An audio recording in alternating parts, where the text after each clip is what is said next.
show you how to make some paper ruffles out of cardstock.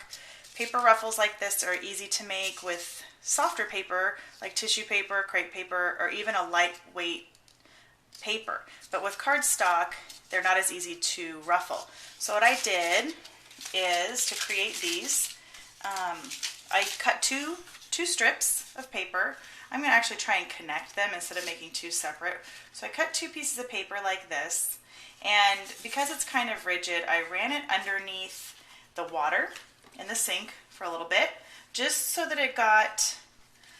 gets a little damp, and then I just pat it with a paper towel just to get all the excess off, so it's not really wet anymore. You don't want drips of water going into your sewing machine.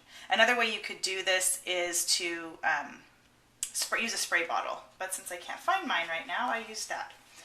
So the next thing you're going to do is you're going to set your sewing machine to a straight stitch, and you're going to make it the longest stitch that you can, and make sure you've got enough running off of each of your threads on the back. Okay, so I'm just going to run it through, making sure to leave a little bit on the outer end, and I'm going to do mine, well, I'm going to try and do it a little bit maybe in the center. Let's try it in the center. And I'm just going to let this go and run it straight stitch, really long stitches. There we go. Okay, and as I get to the end here, I'm going to join the next one. And it doesn't really matter if it's perfect because you're going to just gather them in a second. So continue your stitching right down the center and let it go a little bit. And go ahead and give it a tug. And leave a long bit of thread here. Okay, so the next thing you're going to do is you're going to try and find your top thread. Now I've gone a little bit over here with my stitches, so I'm going to pull a couple stitches loose. And what I want you to do is find your top thread and grab a hold of it, and when your paper's wet, you're going to be able to hold this and pull your paper down to achieve a little bit of a ruffle. Here. You're going to continue to do that. Do it carefully. I mean, the paper's pretty sturdy, but you do want to be careful not to pull your thread and break it or rip the paper. So I'm just gently tugging down and continuing to go down.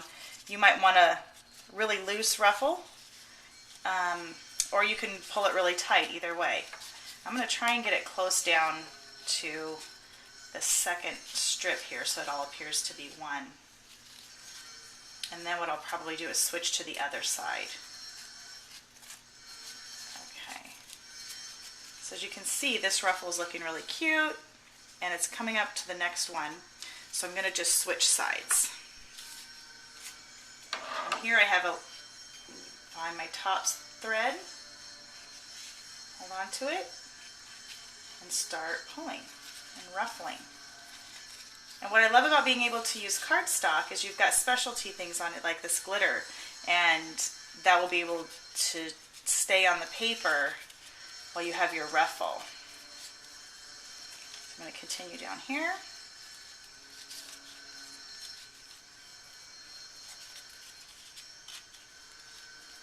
You have to be a little bit patient, but it will pay off. Okay, so continue to ruffle, ruffle, ruffle. And I'm going to try and get these things down pretty close. Okay, now when you're done, depending on what I'm going to put mine on, I could wrap this around a candle, I can put it on a page layout. If you really care about it being one piece, you could always take some sort of adhesive and hold these edges down.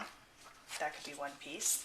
But I would get it to approximately the tightness that you want your ruffle and about how long you want it. And once you if you let it dry like this, it's going to harden and get a little stiffer, like these examples right here, which is nice because it really won't go anywhere.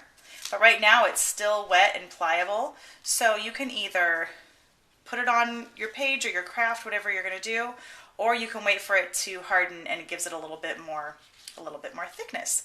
But that is how you make paper ruffles with cardstock.